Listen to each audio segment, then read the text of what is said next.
Saya bukan Mani. Saya Putri. Akak dah lama kerja kat sini. Mana tak jamnya. Cara berdiri, suara, mata tu. Amani, betul kan? Akak ni mesti rindu kat kawan akak kan?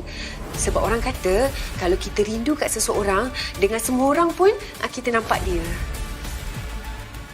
Kalau betul awak Amani, hati-hati tau. Ramai yang dah tunggu nak jatuhkan awak sekali lagi. Kalau Amani tu wujud, dia tak datang semula untuk kena jatuh. Dulu ada seorang budak ni, muka tak lawa. Kerja tukang cuci je. Orang pandang sebelah mata. Tapi hati dia bersih macam cermin. Kadang-kadang dendam ni lebih berat daripada sampah yang akak sapu.